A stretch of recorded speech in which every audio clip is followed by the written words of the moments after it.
सहनाववतु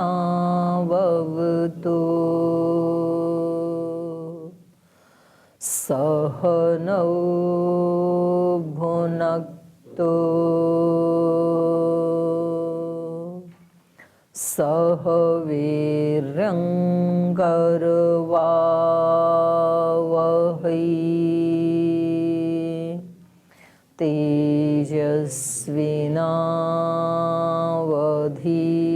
तेजस्विनावधीतमस्तु मा विद्विषावहै। ॐ शान्ति शान्ति शान्ति।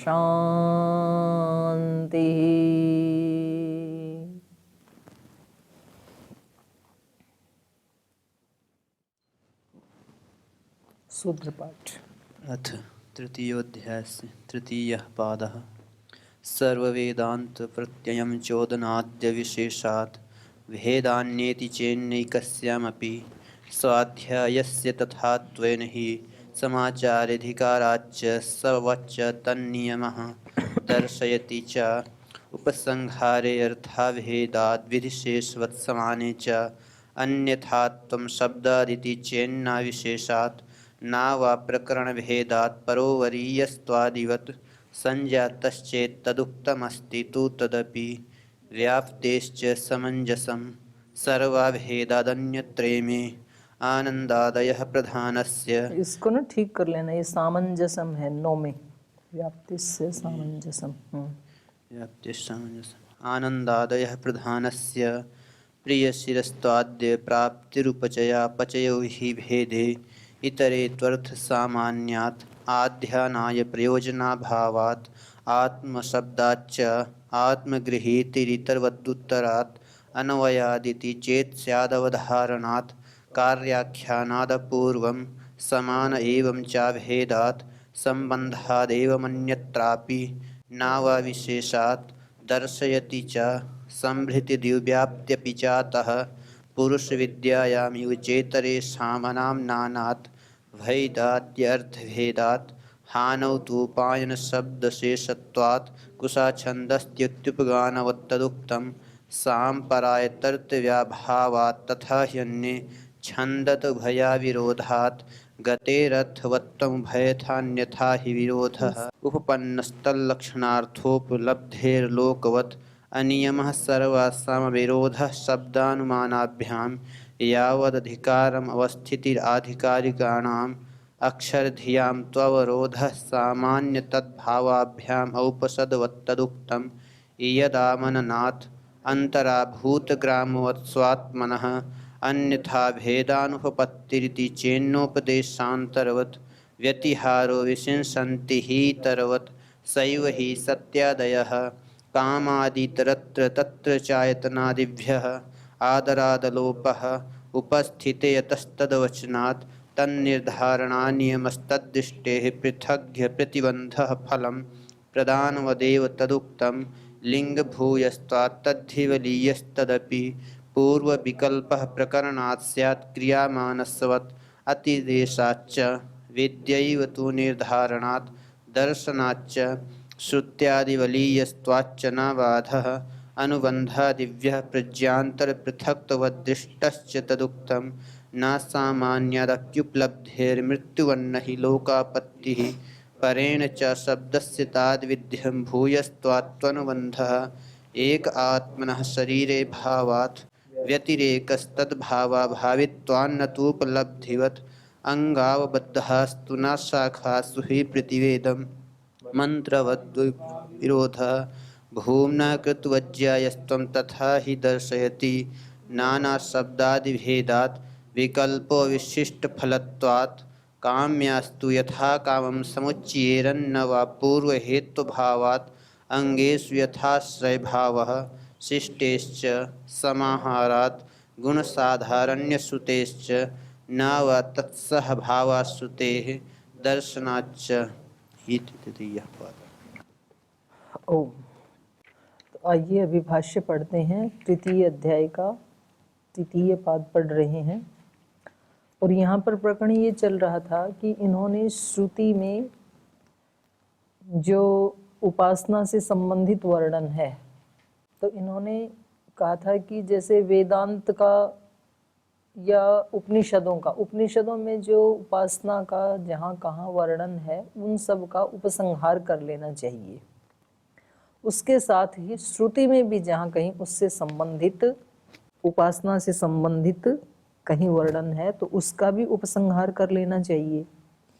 तो पूर्व पक्षी का ये कहना था कि जब आप श्रुति को उपसंहृत कर रहे हैं तो ऐसे ही स्मृति में भी जहाँ कहीं ऐसे शब्द आते हैं तो उनका भी उपसंहार कर लेना चाहिए। तो उसका निषेध किया था, न च विशेषात, नहीं कर सकते हैं क्योंकि श्रुति विशेष है स्मृति से। और दूसरा हेतु ये दिया था कि स्मृति श्रुति का अनुगमन करती है, श्रुति के बाद स्मृति उत्पन्न होती है। तो भी इन्होंने दो शब्द ऐसे कहे थे, संभृति और द्युव्याप्ति। तो कहा था कि इनका तो उपसंहार कर लेना चाहिए क्योंकि ये दोनों शब्द जो हैं ये उपासना से ही, ब्रह्म विद्या से ही संबंधित हैं। माने दूसरी जगह किसी अन्य प्रमाणों में इन दोनों शब्दों का उपसंहार नहीं किया गया है, तो इनका तो कर ही लेना चाहिए। तो यदि इन दो का करते हैं तो फिर इन्होंने 2-3 ऋचाएं बताई कि फिर तो इनका भी कर लेना चाहिए। अग्ने त्वचम यातु धानस्य भिंदी तम प्रत्यंचम अर्चिसा विद्य, तो उनका आप उपसंहार कर दो, बींध डालो। जो दुष्ट लोग हैं, जो चोर हैं, उचक्के हैं, उनको भी आप दंडित कर दो। ऐसे ऐसे जो वर्णन है उनका भी फिर उपसंहार कर लेना चाहिए। तो कहा नहीं, उपासना में उनका उपसंहार नहीं किया जा सकता है क्योंकि वो तो दंड नीति से युक्त वचन है, अनुशासन से संयुक्त है, वो उपासना से युक्त नहीं है। तो वेदाद्य अर्थ भेदात, उनके अर्थ का भेद होने से उपासना में उनका अर्थ उपसंहृत नहीं होता है। क्योंकि उपासना में तो कैसे शब्दों का प्रयोग किया जाता है, स्तुति आदि का, कुछ प्राप्ति का, भक्ति भाव के जो हैं उनका होता है। तो इन्होंने कहा था उपासनायाम ही स्वस्य सद्गुणेषु प्रवृत्ति शासने दंडेन व अन्य पापिन पाप निवृत्ति। इन्होंने कहा था कि भाई ये तो ना शासन से, दंड देने से युक्त जो शब्द हैं तो वो प्रयोजन है यहाँ। माने धर्म का आचरण करना चाहिए, नहीं करेंगे तो ये दंड मिलेगा, ऐसा बोध कराने वाले ये वाक्य। तो इनका प्रयोजन उपासना नहीं है बल्कि दंड आदि का प्रदर्शन करके उसमें भय या भीति उत्पन्न करना, ये इनका प्रयोजन है। उपासना में क्या होता है, स्वस्य सद्गुणेषु प्रवृत्ति ही, अपने आप की सद्गुणों में प्रवृत्ति, ये उपासना का प्रयोजन है कि हम आगे बढ़ें, सद्गुणों में प्रवृत्त हों, ये उपासना का प्रयोजन है।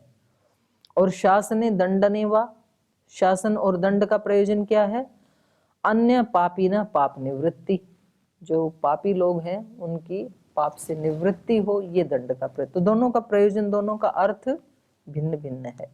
आगे कहा था हानौ तु उपायन शब्द शेषत्वात् कुशा छंद स्तुति उपगानवत् तदुक्तम। तो कहा हानौ तु, हानो माने हानि होने में, हानि मतलब अपने अवगुणों की, दुर्गुणों की जो हानि है वो तो उपायन शब्द शेषत्वात्, उपायन मतलब प्राप्ति, प्राप्ति जो है ना सद्गुणों की प्राप्ति, जैसे ऊपर बताया था, तो सद्गुणों की प्राप्ति और दुर्गुणों की समाप्ति, ये दोनों उपासना का विषय होता है। विश्वानि देव सवितर दुरितानि परासुव यद भद्रम तन्नः आस्व, दोनों ही होते हैं। लेकिन इन दोनों में भी मुख्य क्या है, उपलब्धि, ये ज्यादा प्रधान है। यद भद्रम तन्न आसुव, मुख्यता किसकी है, जो भद्र है उसकी प्राप्ति होने की। तो कहा कि ये जो हानि बताई गई है कहीं दुरितों की, ये तो उपायन शब्द शेषत्वात्, उस लाभ या उपायन शब्द की शेष विधि की तरह से जान लेना चाहिए। माने ये ठीक है क्योंकि इसमें भी तो बहुत चर्चा चलती है ना विद्वानों की कि भाई जब तक आप अपने पात्र को साफ नहीं करोगे तब तक उसमें अच्छी चीजें डालने से फायदा क्या, वो अच्छी भी गंदी ही हो जाएंगी। तो कटोरे का उदाहरण देते हैं, उसमें गोबर लगा है, उसमें खीर या दूध डालोगे तो वो भी गोबर जैसे ही हो जाएगी। तो पहले अपने पात्र को साफ करो, ऐसे भी लोग बोलते हैं। और यहाँ पर क्या कहा जा रहा है कि मुख्यतः किसकी होनी चाहिए, स्वस्य सद्गुणेषु प्रवृत्ति ही, ये बताए अपनी सद्गुणों में प्रवृत्ति की प्रधानता होनी चाहिए। अवगुण भी हटाने हैं, दुरित भी हटाने हैं, लेकिन वो कैसे हैं, वो शेष विधि की तरह से हैं। मुख्य प्रयोजन क्या है उपासना का, प्राप्ति, उपायन। उपायन मतलब लाभ। तो जो भगवत गुण हैं, जो दिव्य गुण हैं, उनका लाभ होना चाहिए, ये उसका प्रयोजन है। जैसे बहुत सारे वाक्य हैं, तो उनमें जो है ना, वो प्रधानता जो होती है वो सद्गुणों को प्राप्त करने की, असतो मा सद्गमय है। जैसे असत से हटाकर हमें सत की ओर ले चलो, तो यहाँ पर प्रधानता किसकी है, असत से हटने की है या सत से मिलने की है। असत मान लो हट गया और सत से मिले नहीं, तो ये असत का हटना व्यर्थ हो गया। और सत से हम मिल गए तो असत हट ही जाएगा, हटाना ही पड़ेगा। तो प्रधानता किस चीज की है वो देखना पड़ेगा, किस वाक्य में। तो उपासना के जो वाक्य हैं उनमें प्रधानता होती है सद्गुणों को प्राप्त करने की। स्वस्य सद्गुणेषु प्रवृत्ति ही उपासनायाम ही। तो यहाँ पर भी कह रहे हैं उपायन शब्द जो है ना वो मुख्य है। उपायन मतलब प्राप्ति, लाभ। हानौ तु शेषत्वात् कुशा छंद स्तुति उपगानवत तद उक्तम। तो ये 4 तरीके बताए हैं, तो ये हम पढ़ रहे थे। तो चलो इसको एक एक को पढ़ते हैं। तू शब्देन प्रकृतस्य नकारस्य निवृत्ति ही। जो सूत्र में तू शब्द है, हानौ तु उपायन, यहाँ पर से, यहाँ तू शब्द से नकार की निवृत्ति की जा रही, जो ऊपर से अनुवृत्ति आ रही थी। उपासनाया मुख्यो अर्थो उपास्य गुण लाभः। तो ये बता रहे हैं भाष्यकार, ये कह रहे हैं उपासना का मुख्य प्रयोजन क्या है, उपास्य गुण लाभ। जो उपास्य है, जो ब्रह्म है, उसके गुण हमारे अंदर आने चाहिए, ये मुख्य प्रयोजन है। अवगुण हानि गौण अर्थ। अवगुणों की जो हान है, जो हानि है, निवृत्ति है, वो भी जरूरी है, लेकिन वो गौण है। न मुख्यार्थ तथापि क्वचित श्रुतौ हानि अवगुण हानि एवं पठ्यते। तो कह रहे हैं ये जो अवगुणों की हानि है, ये जो गौण अर्थ है, न मुख्य अर्थ है, ये मुख्य अर्थ नहीं है।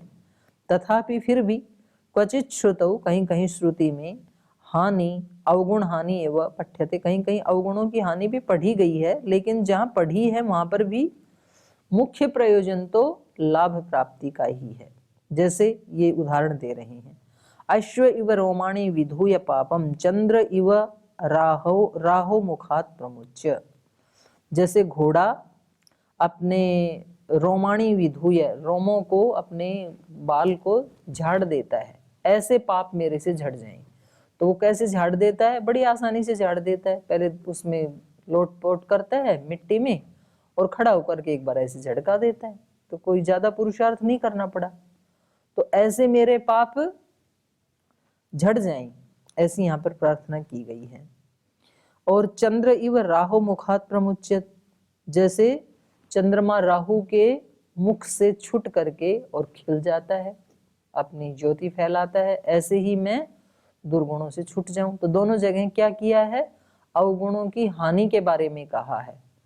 लेकिन अवगुणों की हानि कैसे हो जाए, आसानी से हो जाए, क्योंकि जैसे छाया हटती है चंद्रमा के ऊपर से पृथ्वी की, तो वैसे ही चंद्रमा अपने, तो चंद्रमा को कुछ करना थोड़ी पड़ता है, वो चलते चलते गति करते करते, जैसे छाया आई थी, घूमते घूमते वो छाया हट गई, तो उसको कुछ नहीं करना पड़ा। तो ऐसे मैं हट जाऊं दोषों से। धूत्वा शरीरम अकृतम कृतात्मा। अकृतम कृतात्मा माने बहुत कम पुरुषार्थ से इनको झाड़ करके, दोषों को हटा करके, और मैं क्या बन जाऊं, कृतात्मा, कृतकृत्य हो जाऊं। ब्रह्मलोकम अभिसंभवामि, और ब्रह्मलोक में उत्पन्न हो जाऊं। तो यहाँ पर मुख्य प्रयोजन क्या है? ब्रह्मलोक की प्राप्ति, ये मुख्य प्रयोजन है। और दोष हटना ये कैसे है? जैसे घोड़े ने अपने धूल को झाड़ दिया, तो ये गौण अर्थ है और मुख्य अर्थ है ब्रह्म प्राप्ति। अत्र हानि श्रुतौ यद्यपि उपासनाया मुख्यार्थ अर्थ भेदो अस्ति। यहाँ पर जो हानि सुनी गई है इस श्रुति में, यद्यपि ये उपासना का जो मुख्य अर्थ है उस मुख्य अर्थात भेदो अस्ति, मुख्य अर्थ से ये भिन्न है, मुख्य अर्थ नहीं है ये। तथापि हानौ क्षय खलु उपायन शब्द शेषत्वम, फिर भी जो सूत्र में हानौ पढ़ा है, हानो का मतलब है क्षय, उनकी उन दोषों का क्षय होने से, तो ये क्या है? ये उपायन शब्द का शेष विधि है। उपायन शब्द, उपायन मतलब लाभ, ईश्वर प्राप्ति का जो लाभ होना था उसकी शेष विधि जैसे है। जैसे कर्मकांड में होती है ना एक मुख्य विधि एक शेष विधि, तो शेष विधि मुख्य विधि के साथ साथ हो जाती है, लेकिन वास्तव में प्रयोजन क्या होता है? मुख्य विधि का अनुष्ठान करना। तो ये उपायन शब्द शेषत्वम लाभस्य अंगत्वम, वो जो ईश्वर प्राप्ति का लाभ होना था उसका ये क्या है? अंगत्वम। अंगत्वम माने उसके साथ आने वाला, दोष हटना क्या है? अंगत्वम। लाभ साहचर्यम, उसी को खोला, लाभ के साथ होने वाला, लाभ तो होगा ही होगा ब्रह्म की प्राप्ति का, उसके साथ साथ दोष भी हट जाएंगे। लाभ सानिध्यम, उस लाभ के साथ साथ रहने वाला है। लाभ सानिध्यम खलु अनिवार्यम अस्ति, तो उस लाभ प्राप्ति के साथ साथ दोषों का हटना ये भी अनिवार्य हो जाता है। तस्मात् तत्र हानि श्रुतौ न केवलम हानिरेव मंतव्या, तो इन श्रुति में, श्रुति वचनों में कहीं जहां हानि की बात सुनी जाती है तो केवल वो हानि ही नहीं माननी चाहिए, किंतु उपायनस्य उपगमनस्य प्राप्तेः लाभस्य अपि उपसंहारः उपसंहार स्थानम अस्ति, बल्कि उस हानि के साथ साथ जो उपायन है माने जो लाभ है, उपायन को ही खोला, उपायनस्य उपगमनस्य, उपगमन का, उपगमन मतलब प्राप्ते है भगवत प्राप्ति का, प्राप्ति को ही खोला, लाभस्य भगवान के लाभ सद्गुणों का लाभ का, उसका भी उपसंहार कर लेना चाहिए। वहां पर मुख्य प्रयोजन वही है, उसका भी स्थान है। गुण लाभस्य अवगुण हान पूर्वकत्वात्, तो ये मुख्य बात ये है, गुणों का जो लाभ है वो कैसा है? अवगुण हान पूर्वकत्वात्, अवगुणों की हानि पूर्वक गुणों का या सद्गुणों का लाभ होना, ये उपासना का मुख्य प्रयोजन है।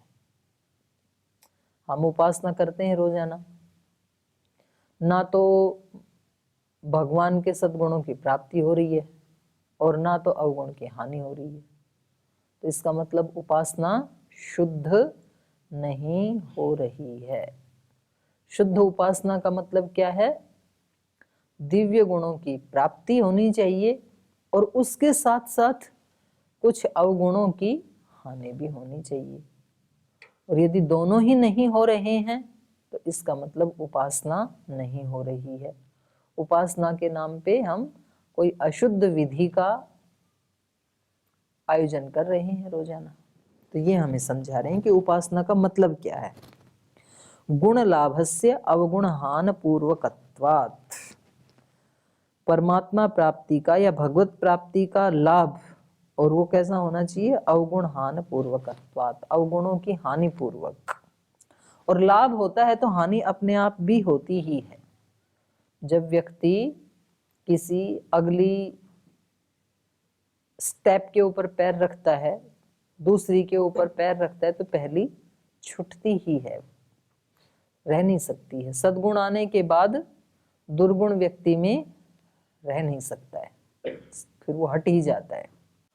तस्मात् तत्र परमात्म गुणानाम उपसंहार कर्तव्य अन्य श्रुतितः, तो इसलिए कह रहे हैं तस्मात् तत्र, वहां पर तत्र मतलब उपासना में, परमात्म गुणानाम उपसंहार कर्तव्य, अन्य श्रुति से यदि कुछ उपसंहार करना है तो वो किसका करना चाहिए? परमात्मा के गुणों का उपसंहार करना चाहिए। जहां दंड आदि की बात है उनका उपसंहार नहीं करना चाहिए अन्य श्रुतियों से। हानौ उपायन शेषत्व प्रदर्शिका श्रुतिरपि अस्ति। तो कह रहे हैं एक दूसरी भी श्रुति हमारे पास है जिसमें क्या है? हानि तो है लेकिन उपायन शेषत्व प्रदर्शिका, लेकिन लाभ की या उपायन की शेष विधि के रूप में शेष विधि प्रदर्शन करने वाली श्रुति भी हमारे पास है। जैसे जैसे इन्होंने दिया, नाम रूपाद विमुक्तः परात् परम पुरुषम मुपैति दिव्यम यो ह वै तत्परमं ब्रह्म वेद ब्रह्मैव भवति तरति शोकम तरति पापमानम। नाम रूपाद विमुक्तः, तो अब यहाँ पर मुक्ति की बात है ना, हानि की बात है। किससे हानि हो रही है? नाम रूप से। नाम और रूप से जब व्यक्ति मुक्त हो जाता है, हट जाता है, तब वो परात्परम दिव्यम पुरुषम उपैति, तब कहीं जाकर के वो उस परात्पर दिव्य पुरुष को प्राप्त करता है। तो यहाँ पर प्रधानता किसकी है? परात्पर दिव्य पुरुष को प्राप्त करने की प्रधानता है, और नाम रूप से विमुक्त होना ये गौण है, ये शेष विधि की तरह से है। तो कह रहे हैं यहाँ पर ये उपायन शेषत्व प्रदर्शिका श्रुति अस्ति। ये श्रुति कैसी है? उपायन शेषत्व प्रदर्शिका। नाम रूपादि विमुक्तः परात् परम पुरुषम उपैति दिव्यम यो ह वै तत् परमं ब्रह्म वेदः, जो उस पर ब्रह्म परमात्मा को जानता है, ब्रह्मैव भवति, तो ब्रह्म जैसा ही हो जाता है। तो इसका मतलब अवगुणों की हानि हो जाती है उसको जानने से। नाम रूपादि विमुक्त मतलब उसकी चेतना ना, ये जो भौतिक शरीर आदि हैं, नाम है, रूप है, इनसे वो उसकी चेतना थोड़ी ऊपर हट जाती है। वो अपने आप को आत्म स्वरूप में फील करने लगता है। अभी तो जैसे हम इन बातों को पढ़ते हैं, समझते भी हैं, लेकिन हमारी फीलिंग जो है वो शरीर के साथ जुड़ी हुई है।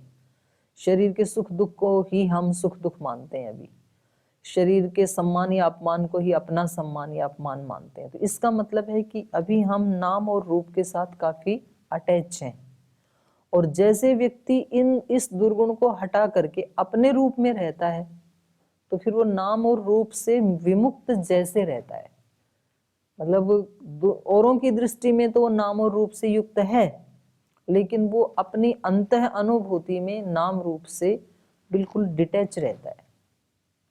उसको पता है मैं एक विशुद्ध आत्मा हूँ और ये सब मेरे साधन हैं, और इनसे मैं कहीं सेवा कर रहा हूँ तो कहीं साधना कर रहा हूँ अपने, बस इतना ही प्रयोजन है इन नाम रूपों का। तो ना प्रशंसा करने पे फिर वो बहुत ज्यादा खुश होता है, और ना किसी के अपमान होने से एकदम से ऐसे बुझ जाता है कि भाई इन्होंने तो ऐसे कह दिया, क्योंकि उसको पता मैं इन दोनों चीजों से ही अलग हूँ। तो ऐसे है ये। ऐसे ही कहा तरति शोकम तरति पापमानम।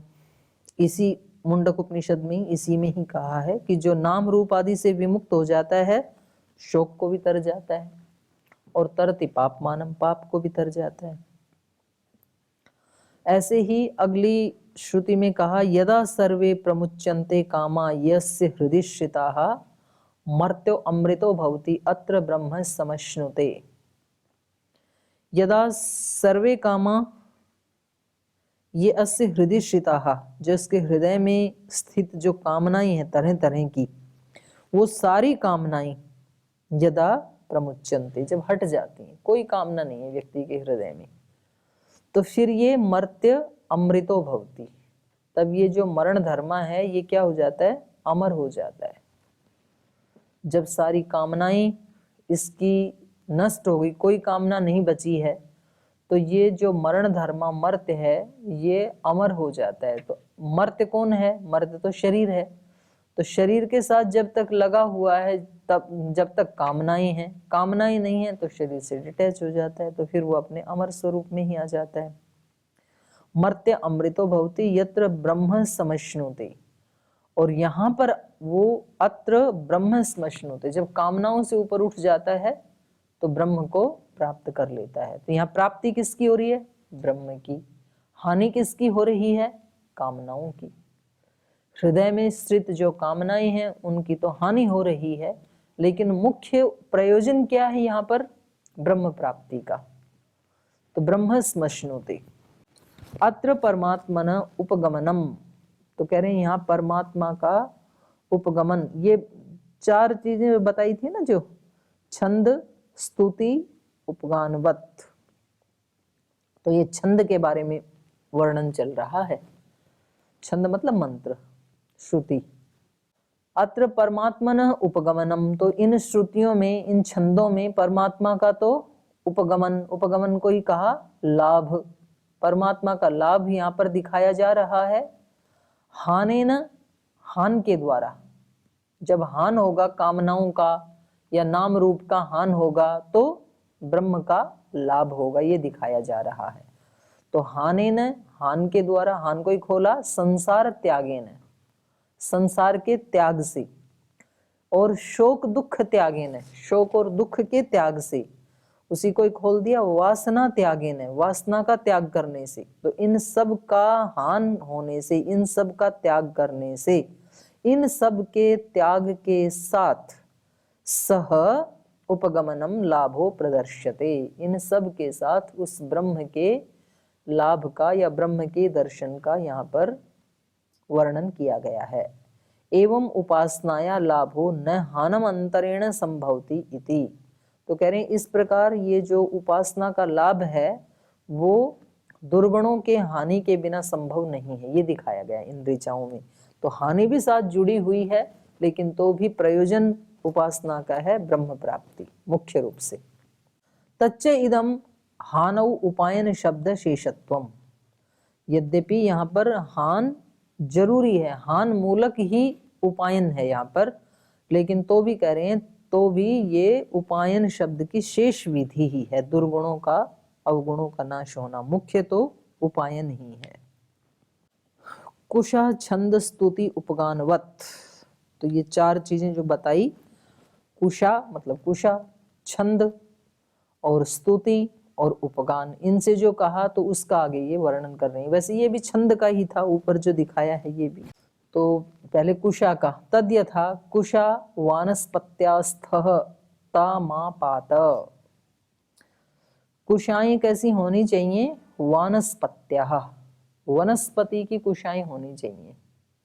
वनस्पति मतलब जिसपे सीधे फल आते हैं, जैसे पीपल, वट वृक्ष आदि। तो पीपल की समिधाओं को या कुशाओं को श्रेष्ठ माना जाता है ना। कुशा तो वैसे घास भी होती है ना एक, या इसकी छाल आदि जो भी, वो तो कुश घास अलग होती है, मतलब जिसका वो बनाया जाता है। कुशा वानस्पत्याः, वनस्पति वाली कुशाएं स्थ हैं, ता माम पात, वो मेरी रक्षा करें। तो एक तो कुशा बिछाने के लिए होती हैं, और एक तो फिर वहां रखने के लिए जो छोटी छोटी लकड़ी होती है ना, उनको भी कुशा बोलते हैं बड़े यज्ञ में, याग में। और कभी कभी जैसे वो गिनती करते हैं कि हमें इतने मंत्रों से स्तुति करनी है, बहुत सारे मंत्र हैं जैसे मान लो, तो फिर छोटी छोटी कुशाएं रख लेते हैं पीपल की, और वो उनको गिन गिन करके इधर रखते जाते हैं, तो पता लग जाता है कि इतने मंत्र हो गए। तो मानो 100 कुशा रखी है, वहाँ छोटे छोटे लकड़ी के टुकड़े हैं, तो उनको इधर रखा, फिर उनको इधर रखा, फिर इधर रखा, तो ऐसे उनको पता लग जाता है कि 500 मंत्र का जाप हो गया, 1000 का हो गया, ऐसे। तो उसके लिए कह रहे हैं ये। तद्यथा कुशा वानस्पत्यः स्थः तामाम पात इति भाल्लविना, तो ये कोई शाखा वाले हैं, भाल्लविन लोग हैं, वो ऐसा मानते हैं कि कुशाएं कैसी होनी चाहिए? वनस्पति वाली। फलैहि वनस्पतयः ऐसे कहा जाता है ना, सीधे फल जिन पे आते हैं वो वनस्पति होती हैं। कुशा के बाद छंद, छंदो भी स्तुवते, छंद के द्वारा स्तुति करता है। इति केचित् शाखिनः, कुछ शाखा वाले कहते हैं ब्रह्म प्राप्ति के लिए क्या करना चाहिए? छंदों से उसकी स्तुति करनी चाहिए। कौन से छंदों से? खास छंदों से उनकी स्तुति करनी चाहिए।